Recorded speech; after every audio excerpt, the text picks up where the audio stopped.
Buenas noches. Antes de ir con las varias historias de este martes, veamos esto que ocurrió en Las Margaritas, en Chiapas.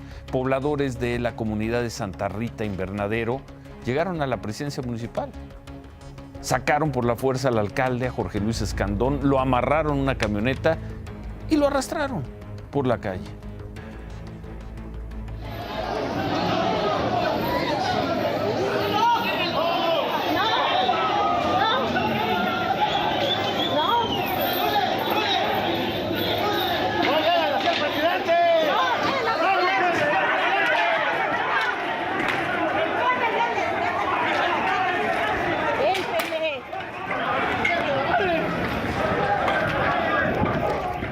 Y así el presidente municipal fue arrastrado unos 30, 40 metros hasta que policías municipales, estatales y pobladores consiguieron detener la camioneta y rescatar al alcalde, lo que, como vemos, desencadenó un enfrentamiento.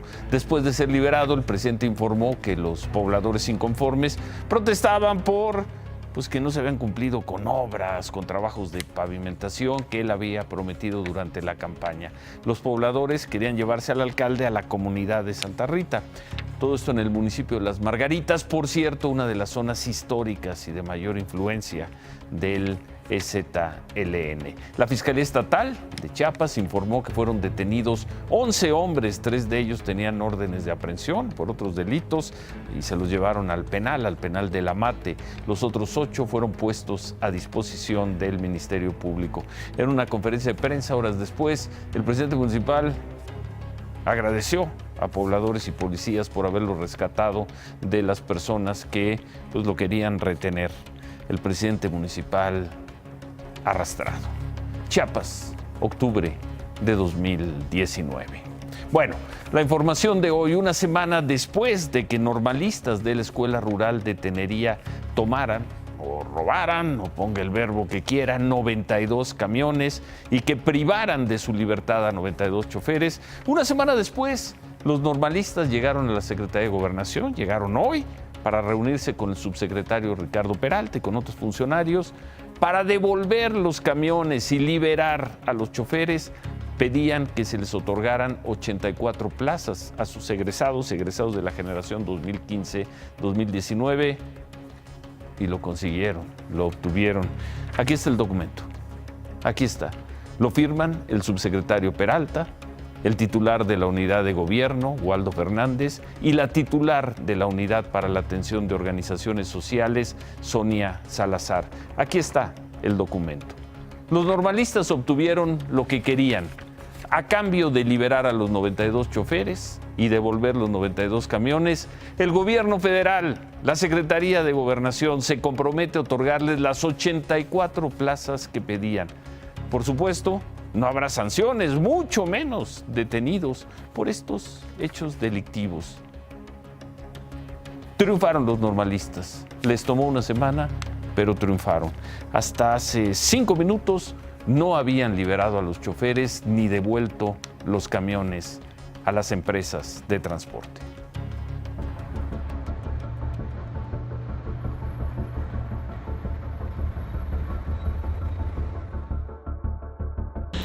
Tan solo unas horas después de que difundimos las imágenes del robo de 92 autobuses Flecha Roja y el secuestro de sus choferes por parte de los estudiantes de la Escuela Normal Tenería, esta mañana los normalistas convocaron a una rueda de prensa en la que adelantaron las condiciones que pondrían a cambio de la liberación de los choferes y la entrega de los autobuses. Los mismos autobuses que con toda libertad ofrecieron como transporte para los medios de comunicación asistentes a la conferencia. Nosotros como estudiantes manejamos lo que es un pliego petitorio en la cual están establecidas todas nuestras necesidades. Lo que es el secretario general de gobierno, Sergio Alejandro Osuna Rivero, no se presentó en dichas instalaciones de este organismo descentralizado. Los estudiantes también hablaron sobre las condiciones en las que se encuentran los 92 choferes que están secuestrados en la Normal. Ellos, los choferes, salen, los choferes tienen sus alimentos, los choferes se encuentran, lo vuelvo a repetir, en buenas condiciones. Eso que no les damos de comer, eso que los golpeamos, eso es una completa mentira. Después de esta conferencia, al mediodía, un grupo de normalistas se trasladó a la Secretaría de Gobernación en la Ciudad de México para entablar una mesa de diálogo con el subsecretario Ricardo Peralta y autoridades del Estado de México y de la Secretaría de Educación Pública, quienes aseguraron que se logró llegar a un acuerdo con los estudiantes. Se privilegia el diálogo y se llegan a muchos acuerdos, entre ellos pues la liberación primordialmente de estas personas, de los autobuses, en este momento se hará. En la minuta del acuerdo, firmada a las 12 del día, se estableció que se otorgarían 84 plazas de maestros a los normalistas a cambio de la liberación de los choferes y autobuses y de que ya no tomarían más casetas. Sin embargo, este último acuerdo no se respetó. Hacia las 3 de la tarde, los normalistas de Tenería tomaron la caseta de Toluca y llegaron en los mismos autobuses que tienen retenidos desde hace semanas. O sea, no solo se han apoderado de esos camiones y de los choferes, sino que los usan para llevar a la prensa, los usan para venir a la Ciudad de México sin ningún problema. Dice el subsecretario de Gobernación, se ha privilegiado el diálogo. Sí, un diálogo después de hechos delictivos. Por cierto, decía desde el mediodía el subsecretario Peralta que iban a ser liberados los choferes. No lo han sido, ni han sido devueltos los camiones. Por la mañana hablamos con uno de los normalistas de Tenería y fue muy claro. Nadie está privado de su libertad. Yo creo que a los choferes que se encuentran dentro de nuestra escuela se les ha atendido médicamente, sí. Se les está ofrecido los alimentos. Ahora la pregunta es, ¿cuándo van a dejar salir a estas personas? Cuando el gobierno federal y el gobierno del Estado de México cumplan con las peticiones que se tienen. Hasta ese momento se va a hacer algo. Más claro que eso, pues creo que imposible. ¿Cuándo los van a dejar salir? Cuando el gobierno nos haga caso.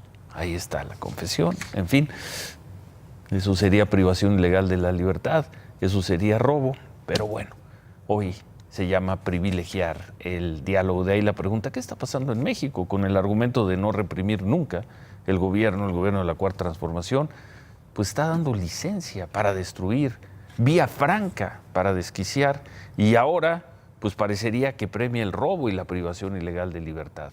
Los derechos de las personas afectadas, de los terceros afectados, parecen ser cosa de otros tiempos. Si los grupos sociales o los jóvenes radicales o los furiosos deciden hacer de las suyas, que cada quien se proteja como Dios le dé a entender.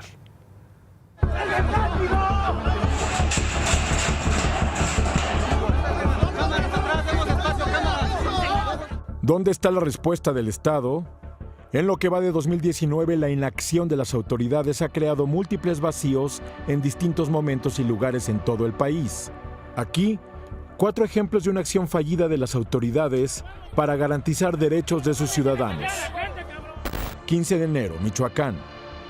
Grupos de maestros de la Coordinadora Nacional de Trabajadores de la Educación bloquean todas las vías del tren que llegan y salen del puerto de Lázaro Cárdenas, Michoacán. Alegan adeudos en prestaciones por 1,216 millones de pesos. Durante 28 días, ni el gobierno local ni el gobierno federal pueden destrabar el conflicto. Las afectaciones se calculan en 30,000 millones de pesos. Que a lo mejor, efectivamente, se están transgrediendo a terceros, pero es que no es nuestra culpa, es la única manera de que nos escuchen. Durante 3 días, del 26 al 28 de marzo, miembros de la sección 22 de la Coordinadora Nacional de Trabajadores de la Educación bloquean la Cámara de Diputados, instalan un plantón y cierran los accesos al edificio de San Lázaro. También se manifiestan en la Secretaría de Educación Pública. Entre los meses de febrero y septiembre, la CENTE se manifiesta 5 veces en contra de la reforma educativa. En todos los casos, hay bloqueos y cierre de vialidades. Tenemos memoria, tenemos historia y no vamos a dejar y no vamos a pasar la maldita reforma de Peña. 26 de septiembre, Ciudad de México. ¡Muerte al Estado! ¡Que viva la anarquía! Un grupo de menos de 100 personas provocan destrozos en casi 70 inmuebles del corredor Reforma Centro Histórico. Durante 2 horas, ninguna autoridad los enfrentó. Las pérdidas materiales se calcularon en 25 millones de pesos. 7 de octubre, Ciudad de México. Cientos de taxistas bloquean Santa Fe, Avenida Central, Paseo de la Reforma, la Terminal 1 del Aeropuerto Internacional. Protestan en contra de las aplicaciones que dan servicio de transporte. 13 horas de caos en la capital del país. Somos prudentes, pero llega un momento que la desesperación nos nubla el pensamiento y llegamos a tener acciones como las que hoy tuvimos, que de antemano le ofrecemos una disculpa a la ciudadanía. No hay policía, no hay detenidos, no hay sanciones. En fin, ¿qué es lo que está pasando en este 2019? Queda el documento entonces, después de una semana de tener retenidas a 92 personas y tomados o robados 92 camiones, vienen los normalistas a la Secretaría de Gobernación y obtienen este documento, obtienen lo que querían.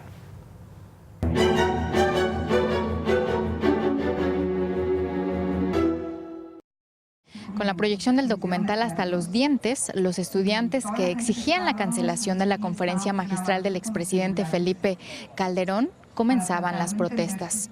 Pero hoy todo cambió. Felipe Calderón declinó a esta invitación y así reaccionaron los estudiantes. Además, a estas protestas también se sumó la mamá de Jorge, uno de los estudiantes asesinados en 2010. Mi sentimiento no es ni rencor, ni coraje, ni nada de eso. Simplemente lo que pienso es que o no tiene vergüenza o no tiene memoria.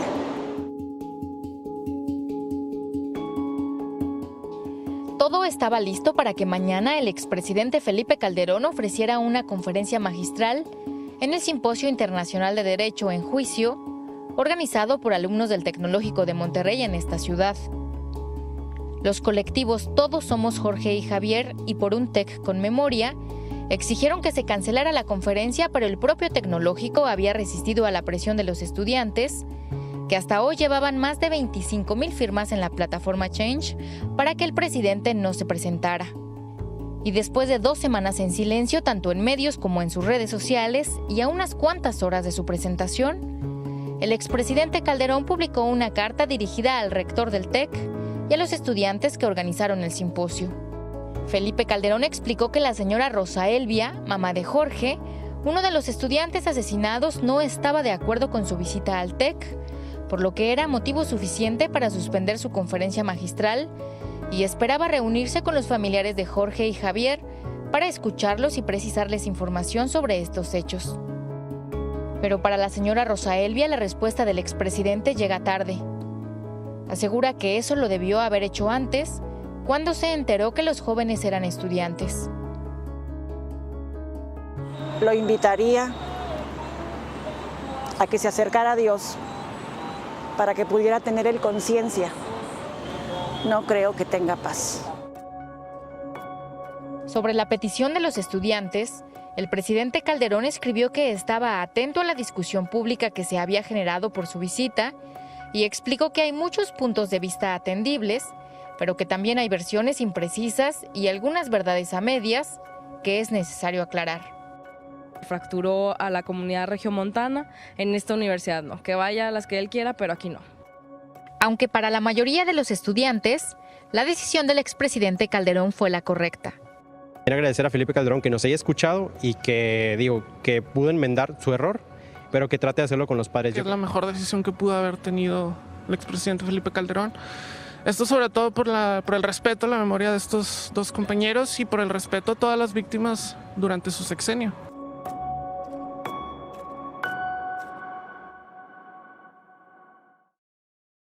Los estudiantes organizadores de este simposio no consideran una derrota que el expresidente haya declinado participar en esta conferencia, pues aseguran que gracias a esta invitación se podría dar un acercamiento entre el expresidente y los familiares de las víctimas.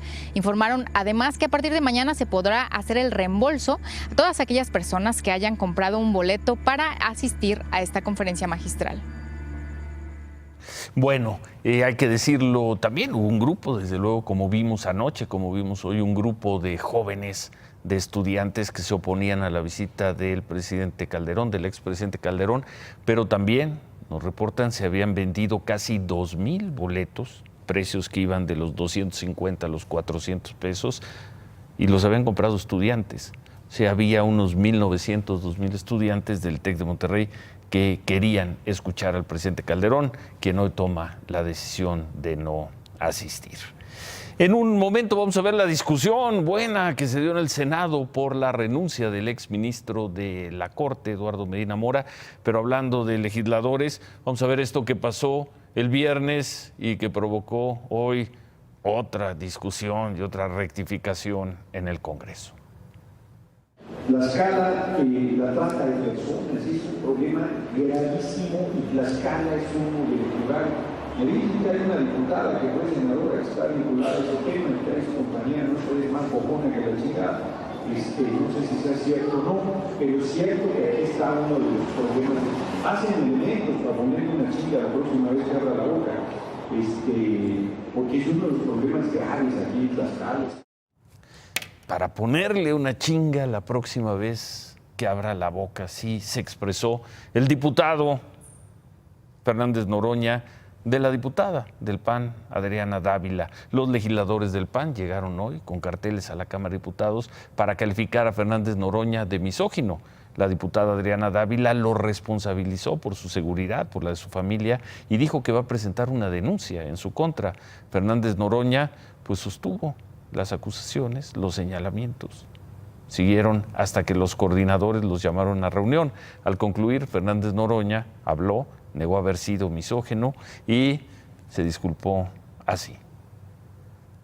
Y yo quiero decir con toda honestidad, lealtad y franqueza que no tengo ningún elemento de que la diputada Dávila esté vinculada con los grupos criminales de la trata de personas. En ese sentido, merece toda mi solidaridad, todo mi respeto, y yo debo reconocer que ahí cometí un error y que debo medir las palabras que planteo en el debate político, porque tienen un peso, tienen repercusiones. Bueno, cometí un error, debo medir mis palabras, dijo Gerardo Fernández Noroña. Bueno, cuando menos hicimos un recuento, hay 3 expresiones que llaman mucho la atención por parte o de funcionarios del actual gobierno o de gente como Gerardo Fernández Noroña, muy cercanos al movimiento de Andrés Manuel López Obrador. Como olvidar, vamos con 3 nada más, con 3 expresiones finales del año pasado. Sea como sea, se las metimos doblada, camarada. Paco Ignacio Taibo, director del Fondo de Cultura Económica, justificando una decisión en el Congreso. Tenemos que atender a la piruja, a la primera piruja, a la segunda piruja, a la tercera piruja. El delegado del ISSSTE en Michoacán, José Manuel Mireles. Y queda esta, de Gerardo Fernández Noroña. Es más bocona que la chingada.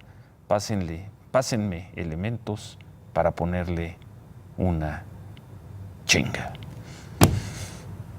Quedan las palabras.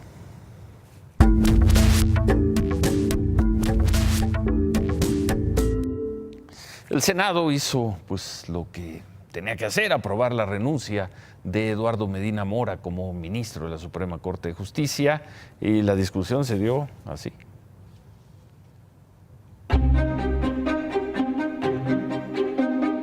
Con la intención de no hacer olas, el jefe de la bancada de Morena acordó con los coordinadores del PRI, PAN y PRD guardar prudente silencio en torno al silencioso ministro renunciante. Soy enemigo de estigmatizar y de acudir a linchamientos mediáticos. Pero algunos senadores del PAN se rebelaron, argumentando que la escueta renuncia del ministro y la falta de transparencia en las acusaciones del gobierno en su contra, más mediáticas que judiciales, abrían paso al sospechosismo. Sí queremos saber por qué renunció y que no se abra la puerta a suspicacias que puedan dar paso a un indulto anticipado o a una condena anticipada. Y pido, solicito y exijo que no exista impunidad, que no vaya a haber un carpetazo simplemente porque ya se concedió la renuncia y ya se doblegó a un ministro de la Corte. Ajenos a la prudencia que su coordinador quería, los senadores de Morena señalaron al PRI y al PAN de ser los responsables de haber contaminado a la Corte con la mafia del poder. El presidente está desmontando la herencia de Enrique Peña Nieto. Nosotros no haríamos mal en desmontar y revisar la herencia que nos dejó Emilio Gamboa. No hay renuncia apalabrada. No faltó la amenaza de que este es apenas el inicio de una limpia en el Poder Judicial. Está claro que Medina Mora encabezaba una banda de delincuentes dentro de la Suprema Corte de Justicia de la Nación. Y faltan otros que seguramente también van a ir poniendo sus renuncias. ¿Por qué? Pues porque están muy embarrados. Y en la crítica al desaseo con el que se ha manejado el caso de Medina Mora, hasta el titular de la Unidad de Inteligencia Financiera salió raspado. Me extraña muchísimo de Santiago Nieto que, teniendo la experiencia que tiene, ahora esté ventilando los casos en medios como lo hace. Pone en riesgo el debido proceso.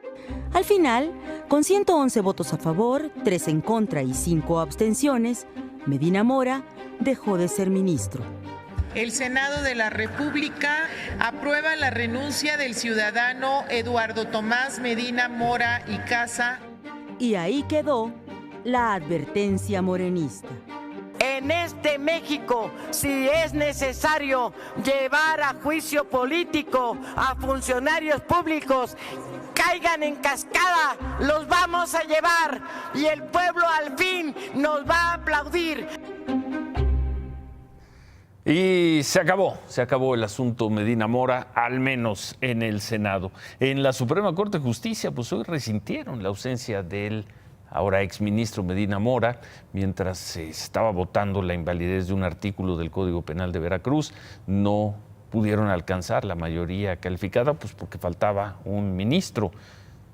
Solo estaban sesionando 10. Ante eso, el presidente de la Corte, Arturo Saldívar, criticó, lamentó tener una corte incompleta.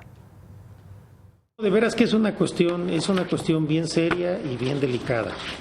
Tenemos una responsabilidad de Estado, la Corte no está integrada y salvo que sean cuestiones de convicción que son muy respetables, creo que todos tendríamos que tratar de sumar a dar certeza al orden jurídico nacional. Estamos hablando de delitos de secuestro, estamos hablando de cosas extraordinariamente relevantes. Hoy el Senado aprobó por unanimidad entregar la medalla Belisario Domínguez a la activista, ex legisladora, ex candidata presidencial Rosario Ibarra de Piedra. Tuvo 95 votos. Los senadores la reconocieron por su incansable lucha en favor de los presos, los desaparecidos y los exiliados políticos. Doña Rosario fue diputada y 2 veces candidata a la presidencia. También fue candidata al Premio Nobel de la Paz en 4 ocasiones. Durante las elecciones del año pasado, Andrés Manuel López Obrador dijo que su voto fue para Rosario Ibarra. La presea la recibirá el 23 de octubre. En otras cosas, esta tarde volvieron a protestar los migrantes africanos que tienen su campamento afuera de la estación migratoria Siglo XXI en Tapachula. Denunciaron que no los han atendido a pesar de que ayer el Instituto Nacional de Migración abrió una oficina alterna. Los migrantes quemaron llantas, tiraron piedras, volvieron a tirarle piedras a guardias nacionales, a policías federales y advirtieron que van a seguir.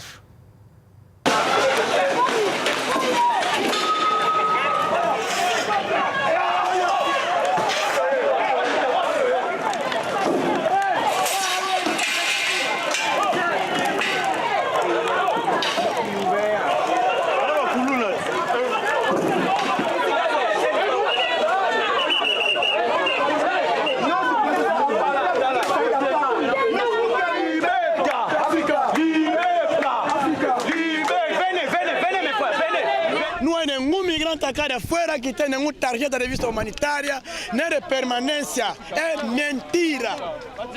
Todos están enojados con esa mentira. Estamos así hasta el día que vamos a hacer caravana. Continuamos acá hasta el día que vamos a empezar nuestra caravana. Dicen que van a salir en caravana. Hoy el gobierno de Estados Unidos informó que detuvo en un año a casi 1 millón de migrantes que trataron de cruzar de manera ilegal desde México. Pero lo más importante de la información que se presentó hoy es que en septiembre volvió a bajar la tendencia de detenciones. En octubre del año pasado, cuando comenzaron las caravanas, Estados Unidos detuvo a 60,000 migrantes. En mayo se alcanzó el punto más alto, lo que trajo la crisis con el gobierno de Donald Trump, de 144,000. Fue cuando lanzó las amenazas de ponerle aranceles a México y fue cuando el gobierno mexicano endureció su actuación contra los migrantes. Desde entonces, y ahí lo vemos, las cifras han bajado de 144,000 en mayo a casi una tercera parte, 52,546 en septiembre. Hoy no hubo felicitación de Donald Trump al gobierno del presidente López Obrador, pero sí hubo una felicitación del encargado de aduanas y seguridad fronteriza. Mexico's efforts are leading the way. The partnership between Mexico and the United States concerning this regional crisis is having a dramatic impact. We're just focusing on the incredible effort that's going on right now. They are, Mexico, absolutely, again, and I mean this, this really is, the cooperation and partnership we have with Mexico right now really is one for the history books. It really is. Para los libros de historia, hoy estuvieron congresistas de Estados Unidos con el presidente López Obrador. David Páramo va a tocar ese tema. Bueno, tras la publicación de estas cifras, Donald Trump tuiteó: la frontera de Estados Unidos es segura. Trump acompañó el tuit con una imagen y un fragmento de su discurso del 24 de septiembre en la ONU, donde dijo: no pagues a traficantes ni a coyotes. Si logras llegar, nadie te va a liberar en nuestro país. El juez quinto de distrito en materia administrativa, Juan Carlos Guzmán Rosas, falló a favor de la Secretaría de la Defensa Nacional y revocó, echó abajo la primera de las suspensiones que impiden que se construya el aeropuerto de Santa Lucía. La suspensión se había promovido por el colectivo No Más Derroches e impedía la construcción del aeropuerto pues hasta que se presentara lo elemental: la evaluación de impacto social. Los integrantes de No Más Derroches solicitaron que el caso sea traído por la Corte y es muy probable que este recurso, que hoy se echó abajo, tenga la misma suerte en todas las suspensiones que se habían obtenido. Y bueno, hoy lo dijo el presidente López Obrador: apenas tengamos o apenas hayan caído las suspensiones, comenzaremos a construir Santa Lucía. Casi 10 meses, 9 meses y medio después de que cayó el aeropuerto, el helicóptero donde murió la gobernadora de Puebla, Marta Erika Alonso, y su esposo, el senador Rafael Moreno Valle, y otras 3 personas, hoy el gobierno federal volvió a salir para informar sobre el caso. No dijeron absolutamente nada. Lo más que informaron es que llevan sobre el tema 8 conferencias de prensa, que han sacado 5 comunicados, que han entregado 2 informes al Congreso y una comparecencia en el Senado. Pero nada más. Prometieron, como han prometido, que van a dar un informe final, que van a dar información el 25 de octubre y que en noviembre, a más tardar, se sabrá qué pasó. La Comisión de Gobernación del Senado rechazó las solicitudes de desaparición de poderes en Tamaulipas y Guanajuato que había solicitado Morena, y en Veracruz, la que había pedido el PAN. Esto se pidió, ya los partidos acusaron que estos estados tenían altos niveles de inseguridad. Sin embargo, los senadores archivaron en definitiva este tema, pues aseguraron que los 3 órdenes de gobierno en esos estados funcionan correctamente. Fue puro bluff esto de la desaparición de poderes. Con 272 votos a favor, 154 en contra y 3 abstenciones, la Cámara de Diputados aprobó en lo general y en lo particular la Ley Federal de Austeridad Republicana. Con esto se puso un candado a los altos funcionarios del gobierno para que 10 años después de haber dejado de trabajar en el gobierno, no van a poder trabajar en la iniciativa privada. Esto se dijo es con la finalidad de evitar conflictos de interés y corrupción. Esta ley también elimina la pensión de retiro a los expresidentes. La ley ya se le turnó al presidente López Obrador para que la publique. La Junta de Gobierno de la UNAM dio a conocer los nombres de los aspirantes a la rectoría para el periodo 2019-2023. Son Angélica Cuellar Vázquez, directora de la Facultad de Ciencias Políticas, Pedro Salazar, director del Instituto de Investigaciones Jurídicas, Daniel Velázquez Vázquez, doctor en Administración y maestro en Ingeniería, y el rector, Enrique Graue, quien buscará la reelección. El 24 de octubre se sabrá quién es el nuevo rector o si se reelige a el doctor Graue. ¿Qué más tenemos, Cristal?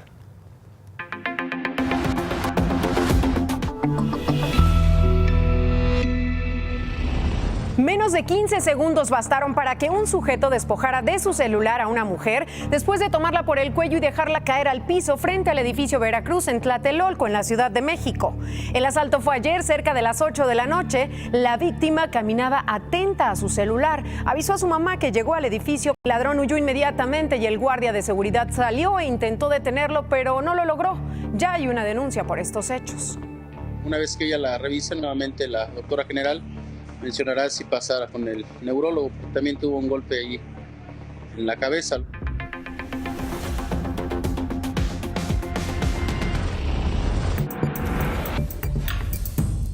Vamos a seguir con el bloqueo, no sabemos cuánto tiempo, pero seguiremos. Que pues nos apoyen con la campana porque la necesitamos y nos urge, y los medicamentos. Carla es mamá de una paciente de cáncer que se encuentra internada en la torre pediátrica del Hospital Regional de Veracruz. Unos 20 padres de familia salieron a las calles del puerto por segundo día consecutivo para exigir medicamentos y el equipo para preparar las quimioterapias de sus hijos. Sí, te da coraje, ¿no? Porque pues supuestamente tú cuentas con el Seguro Popular y hay veces que pues no tienes para los medicamentos y tienes que conseguir dinero. Más tarde, el director del Hospital de Alta Especialidad, Sócrates Gutiérrez, informó que mientras llegue el equipo especializado, las mezclas para quimioterapia se realizarán en el ISSSTE y aseguró que los niños seguirán recibiendo el tratamiento. Son 50 los menores afectados y 11 ya tienen un amparo promovido por sus papás para garantizar su atención médica.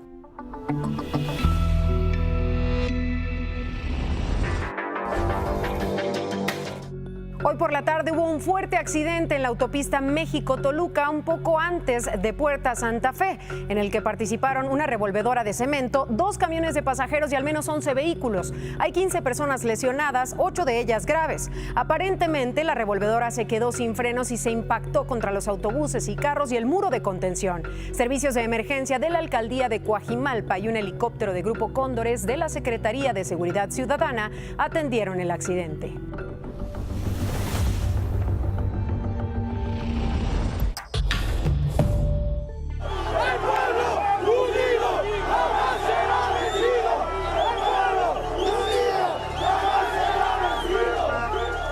Desde el jueves empezaron las protestas en Ecuador por las medidas económicas adoptadas por el gobierno, como el retiro de subsidio a la gasolina. Hoy manifestantes indígenas tomaron el edificio de la Asamblea Nacional de Ecuador en Quito y los equipos de seguridad reaccionaron lanzando gases lacrimógenos. También hubo disparos afuera del recinto, a donde llegaron vehículos blindados antimotines. Unos 10,000 integrantes de colectivos indígenas planearon una marcha para exigir la derogación de las recientes medidas económicas o la salida del presidente Lenín Moreno, quien ante las protestas violentas trasladó la sede del gobierno a la ciudad costera de Guayaquil. Buenas noches, Ciro. Buenas noches, Cristal. Estoy a punto, como el padre del análisis superior, de darle un premio especial, algo así como una medalla a Jesús Seal. Cuando empezó el proceso para quitar al presidente Donald Trump, platiqué con él. Y el negociador en jefe del equipo mexicano va a ayudar a que se impulse la negociación del TEMEC, que salga más rápido, que vaya mejor y que tenga un envión. Me parecía que estaba como exagerando Jesús Seade o que era demasiado optimista para mantener. Pues hoy parece que se está solucionando todo. No por la reunión del presidente López Obrador, no porque dijo que le va a mandar una carta a Nancy Pelosi, sino porque en Estados Unidos todo La reunión con los congresistas que vinieron. Una reunión Sí, como sí. las que tiene con los empresarios. Sí, sí. Las fotos son muy bonitas. Sí, pues vinieron y les dijo que le va a mandar una carta y que van a apoyar. Dijo algo que es verdaderamente interesante, que hay que quitar la política de la economía. Eso. Bueno, eso dijo el presidente. ¿Y qué más? ¿Y qué queda de todo ¿Qué esto? queda? Que yo creo que sí va a salir la aprobación del TEMEC. ¿Tú crees? No, como el padre. A ver, échame la cámara, Sí. me está retando. Sí. Ven la cámara, ven. La aprobación del Tratado de Libre Comercio saldrá en las siguientes 3 semanas en el Congreso de los Estados Unidos. Si no sale en 3 semanas, llegan las elecciones y ya valió. Va a salir en las siguientes semanas. 3 ¿Cuáles semanas. elecciones? En Estados Unidos están en elecciones desde hace como 6 meses. Están en elecciones toda la vida. ¿En 3 semanas sale el tratado? En 3 semanas el Senado de Estados Unidos cumple los procesos para aprobar el tratado a la mayor brevedad posible. Y se quita uno de los factores de riesgo más importantes para la economía mexicana. Graben esa, por favor, en la producción. Pero por favor que sí la graben, porque luego dices que no lo dije. Grábenla. Luego dices que no lo dije. Y remátala, David. Hace unos días decían los funcionarios de este gobierno que la administración pasada en la SCT había rayado hasta las piedras. Después de que Aeroméxico gane el amparo en contra de Emirates, en ese vuelo exótico, en ese vuelo que no tenían una autorización correcta, como ya se probó judicialmente, quizá hay una gran historia de corrupción. Vamos a ver qué pasa. ¿Qué demonios está pasando en México? ¿Qué está pasando a juzgar por lo ocurrido en la normal rural de Tenería? Los normalistas se robaron desde la semana pasada 92 camiones y privaron de su libertad a 92 choferes. Advirtieron que no los soltarían hasta que el gobierno concediera 84 plazas a egresados de la normal. El gobierno dejó correr los días y hoy, quizá presionado por imágenes como las que difundimos anoche, recibió a los normalistas en la Secretaría de Gobernación. Ahí el subsecretario Ricardo Peralta les concedió sus 84 plazas a cambio de que regresaran los 92 camiones y dejaran en libertad a 92 choferes. ¿Qué es eso? ¿Es una estrategia? Cierto. Se evita la represión, los enfrentamientos, los choques, los heridos, quizá un muerto. A cambio, parecería que el gobierno aplaude y parecería que premia el robo y el secuestro. Y al parecer también dibuja una fórmula. La fórmula de si quieres ganar, habla en nombre del pueblo, roba, secuestra y luego ven con nosotros, ven con Peralta. Peralta te atenderá, te dirá que sí y cumplirá tus deseos. ¿Qué es esto a lo que por lo pronto esta noche podemos llamar el método Peralta? Ojalá no sea el caso, porque si lo fuera, pues bienvenido el robo, bienvenido el secuestro. Imagen Noticias con Ciro Gómez Leiva, lunes a viernes 10:30 p.m. Participa en Imagen Televisión.